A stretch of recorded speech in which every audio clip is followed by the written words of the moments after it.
আসসালামু আলাইকুম। পবিত্র মাহে রমজানের শুভেচ্ছা সবাইকে। দেখতে দেখতে রমজান মাসও শেষ হয়ে যাচ্ছে। রমজান মাস মানেই তো হলো রহমত, বরকত আর গোনা মাপের মাস, বেশি বেশি দোয়া কবুলের মাস। তো আমাদের স্বাভাবিক যে কাজকর্মগুলো থেকে থাকে সেগুলো করার পাশাপাশি বেশি বেশি করে ইবাদত করতে হবে, কারণ এটাই তো আমাদের ইবাদতের মাস। অন্যান্য মাসের তুলনায় রমজান মাসের ইবাদত আল্লাহ বেশি কবুল করেন, বেশি পছন্দ করেন। এখন 3টার একটু বেশি বাজে, চলে আসছি ছাদে গাছগুলো দেখার জন্য। গাছের ভিতরে আসলে অন্যরকম একটা শান্তি বিরাজ করে। অন্যান্য দিনের তুলনায় এই কয়েকদিন প্রচণ্ড গরম পড়ছে। আমাদের খুলনাতে প্রত্যেকবারই অন্যান্য জায়গার তুলনায় গরমটা একটু বেশিই পড়ে, সাথে বৃষ্টিটাও কম হয়। রুমে এসে দেখি টুনটুনির দাদি অনেক বাজার করে নিয়ে আসছে। আর যেহেতু টুনটুনির পছন্দের ফল তরমুজ, টুনটুনি তো খাওয়া শুরু করে দিয়েছে। তো চলেন আপনাদের সাথে শেয়ার করি কি কি বাজার করে নিয়ে আসলো।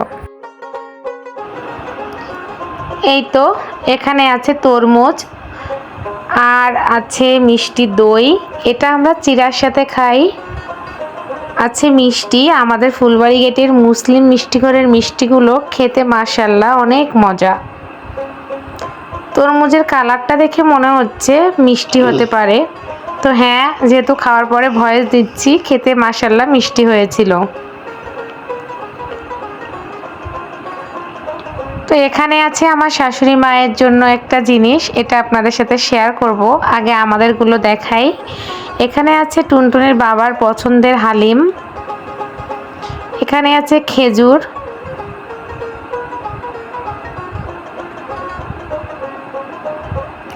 এটা হলো মিষ্টি দই। যেহেতু আমার শাশুড়ির ডায়াবেটিস, সে মিষ্টি দই খেতে পারে না, তার জন্য আলাদা একটা জিনিস নিয়ে আসা হয়েছে। এখানে আছে মিষ্টি। মিষ্টি আমার ননদ এবং টুনটুনি তাদের অনেক পছন্দ। তো এদিকে দেখানোর পরে চলে যাব রান্নাঘরে। রান্নাঘরে সব কিছু পড়ে আছে, এখনও আমরা ইফতারের আয়োজন করে পারিনি।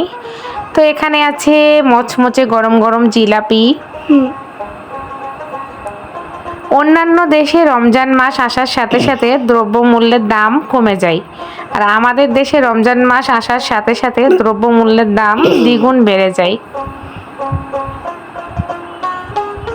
তো দেখতে পাচ্ছেন এখানে আছে টক দই, এটাই হলো আমার শাশুড়ির জন্য। আসলে ডায়াবেটিসটা এমন এমন মানুষের হয় যারা মিষ্টি জাতীয় জিনিস খেতে পছন্দ করে, ডায়াবেটিসটা তাদেরই হয়ে থাকে। কি দরকার ছিল বলেন তো এই রোগটা হওয়ার? এমন একটা রোগ যে অনেক কিছু ইচ্ছা হইলেও খাওয়া যায় না।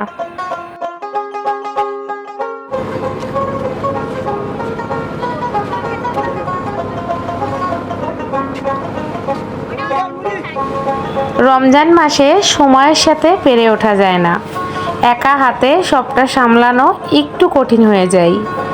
দেখুন, আমি পেঁয়াজু বানিয়ে ফেললাম, ছোলা রান্না করে ফেললাম, ওই যে সময়ের সাথে পেরে উঠলাম না, তার জন্য আপনাদের সাথে শেয়ার করতে পারিনি। তো এখন চলছে আমার বেগুনি। মাশাআল্লাহ, বেগুনিটা অনেক সুন্দর ফুলছে। তো আপনারা কে কে এরকম ফুলকো ফুলকো বেগুনি বানানোর রেসিপি নিতে চান অবশ্যই কমেন্ট করে জানাবেন।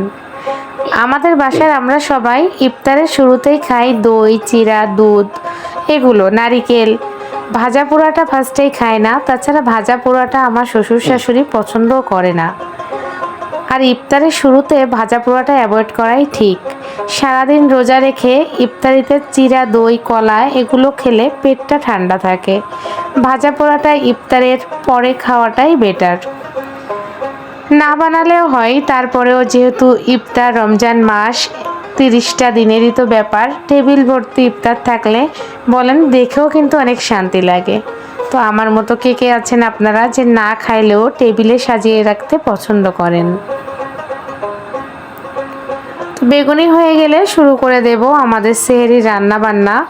একেবারেই রান্না বান্না করে ফেলি, কারণ ইফতার করার পরে শরীরে এনার্জি কাজ করে না। তো আমি বানাতে বানাতে টুনটুনির বাবা চলে আসলো আবার রান্নাঘরে। অনেক গরম পড়ছে যেহেতু, তো ও বলল যে আমি একটু বানিয়ে দেই। পরে আপনাদের ভাইয়াও আমাকে একটু সাহায্য করছিল, সেটা আপনাদের সাথে একটু শেয়ার করলাম।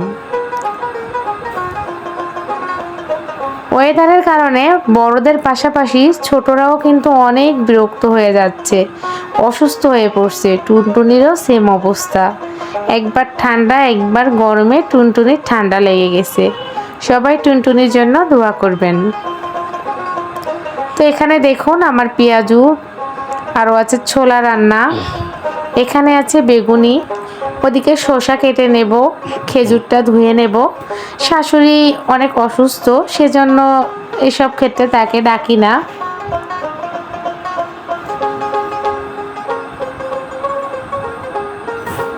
আর সবাই প্লিজ আমার ভিডিওটা নো স্কিপ করে দেখবেন।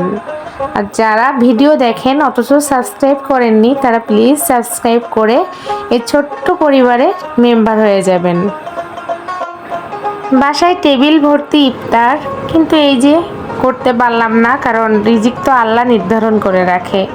অনেক সময় প্লেট ভর্তি খাবার থাকে আমাদের সামনে, হাত ধুয়ে আসি, গালে ভাত দিতে যাব, এমন সময় কিছু কিছু মুহূর্ত চলে আসে যে তখন আর খাওয়া হয়ে ওঠে না। ঠিক তেমনটাই বাসায় অনেক রকম ইফতার, কিন্তু বাইরে চলে আসতে হলো।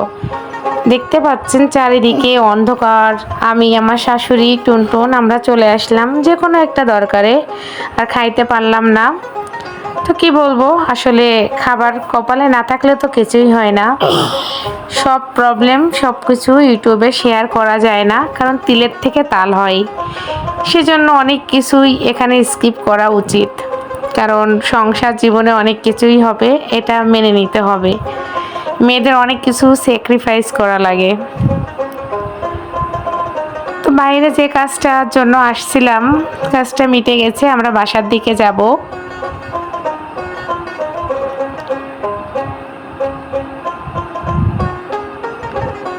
রমজান মাস, ঈদের শপিং সবাই শুরু করে দিয়েছে। সামনে কয়েকদিন পরেই তো ঈদ চলে আসবে।